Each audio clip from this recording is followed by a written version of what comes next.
History and myth. First chapter. Jesus' trial. Why is it a historical fake? We will consider the episode of Jesus' arrest and the legal action which was brought against him by the Jewish authorities.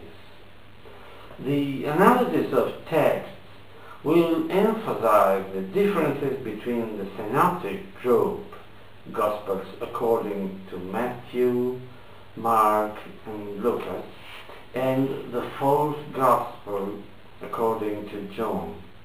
What do these differences consist of? First of all, we notice that the three synoptic Gospels agree on the existence of a Jewish trial and also on the charges, witnesses, and the final sentence, the death sentence for crime of blasphemy, since Jesus declared himself Son of God in public.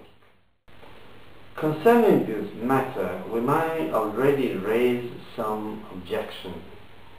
In fact, a German author, Dr. Weddig Prieke, has written a whole book full of critical remarks showing the impossibility, according to ancient Jewish law, of bringing a legal action under the condition described by the Synoptic Gospels.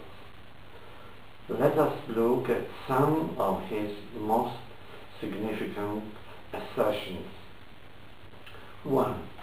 Legal actions could not be brought in a private house, but only in the proper place, in the temple area called the Beth Din, the seat of the great Sanhedrin for capital offenses.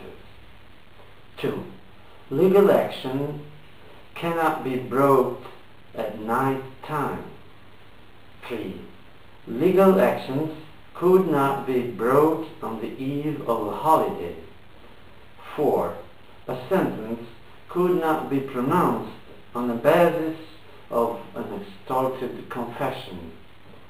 5. Death sentences could only be pronounced at least 24 hours after the interrogation. In addition to all of these important objections, we must consider that having declared oneself Son of God probably was not a crime of blasphemy, nor was it at all a capital offense. The fact simply is that the expression Son of God was very common and could be used to represent all human beings.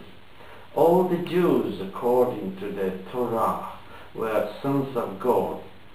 In another case, the title might be used to characterize a devoted man or somebody who had been initiated into a condition of holiness and had taken particular vows, like those called Nazirites.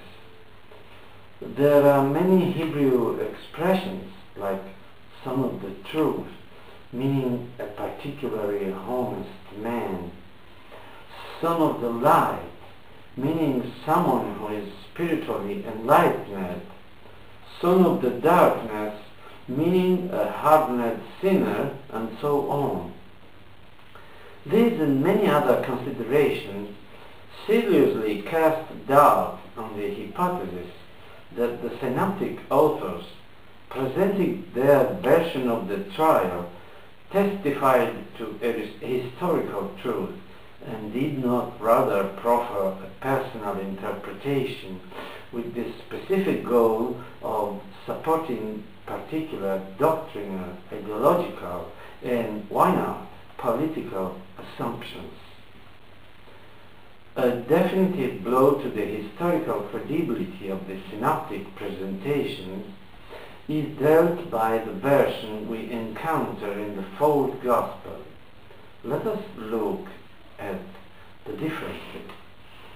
In the synoptics, They say Christ was arrested by a not well identified crowd of people who had been sent there by the high priest, and they do not reveal the identity of the one of Jesus' disciples who offered physical resistance.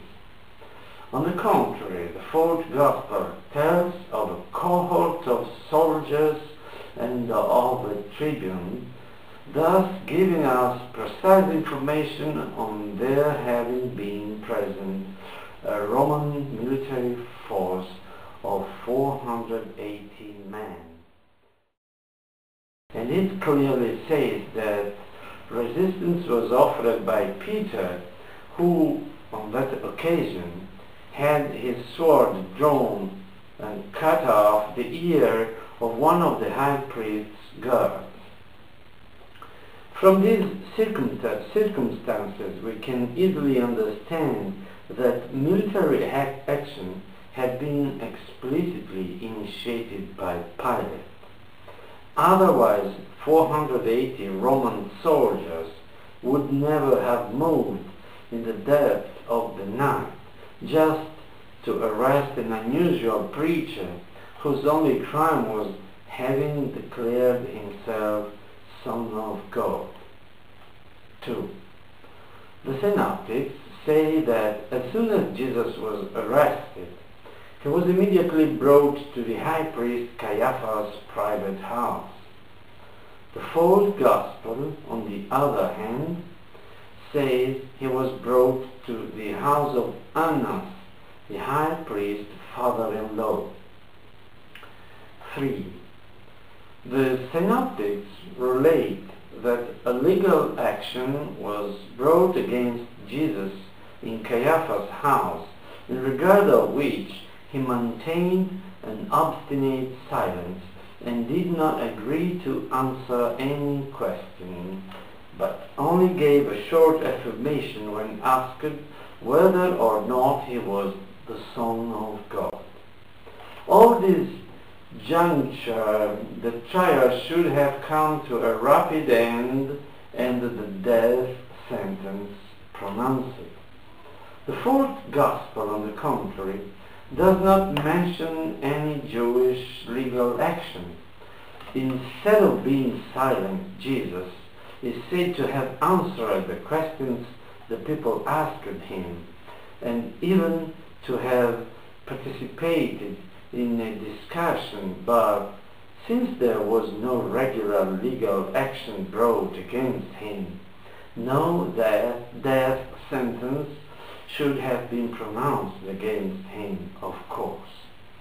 The whole thing looks like a scene from a waiting room before Jesus was consigned to Pilate's care, and we can deduce from this that the entire action was not conceived and initiated by the Jews, but rather by the Romans, possibly with the connivance of the Jewish authorities.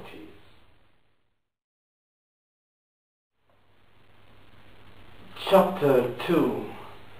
The death sentence, a Jewish or a Roman responsibility.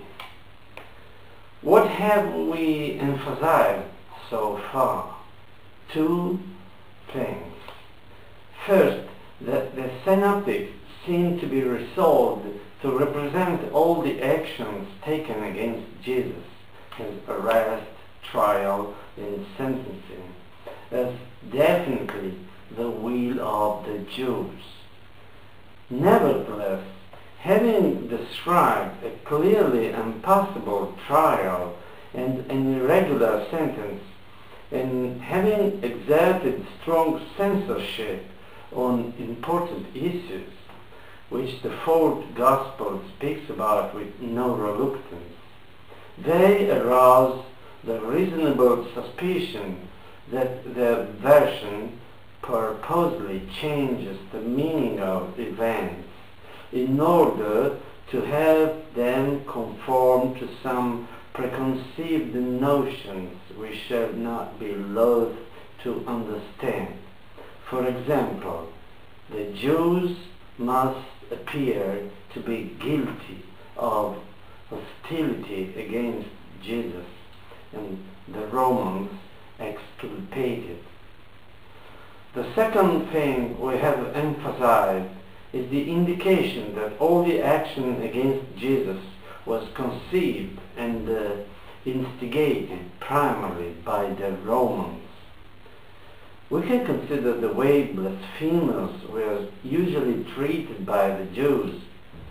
Were they arrested by Roman soldiers? Were they consigned to Pilate so that he might try them according to Roman law? Were they whipped by the Romans and then crucified? Not any of these things. Blasphemers, recognized as such after a regular Jewish trial, were stoned to death by the Jews, and the Romans cared not at all about these affairs. If we compare the descriptions of the trial as presented in the four Gospels, we can find another significant indication. Pay attention to what the computer analysis emphasized when the descriptions of the Jewish trial according to Matthew, the irregular legal action brought in the house of the high priest, was compared with the description of the Roman trial according to Mark, the legal action that was brought in front of Pilate. We will call J the Jewish trial according to Matthew chapter 26, and R the Roman trial according to Mark chapter 14. J1. And the high priest arose and said unto him, R1. And Pilate asked him again, saying, J2. Answerest thou nothing? R2. Answerest thou nothing? J3. What is it which this witness against thee? R3. Behold how many things they witness against thee. J4. But Jesus held his peace. R4. But Jesus yet answered nothing. J5. And the high priest answered and said unto him, R5. And Pilate asked him, J6. Tell us whether thou be the Christ. R6. Art thou the King of the Jews? J7. Jesus said unto him, Thou hast said. R7. And he answering said unto them, Thou sayest it. There can be no doubt about it. The Jewish trial appears just like a copy of the Roman one, with exactly the same words pronounced. Although the fourth Gospel mentions no legal action in the house of the high priest, as we have already noted. In short, the synoptic authors reveal their need to depict the Jews as those who wanted Jesus' death, not the Romans, which is why they invented the existence of a previous legal action in the house of the high priest before the later one in the presence of Pilate. All these observations give us decisive elements of interpretation. The starting point of the synoptic tradition is the explicit need to turn the Romans' responsibility into that of the Jews, perhaps because admitting the Romans' responsibility would have had an acceptable political implication.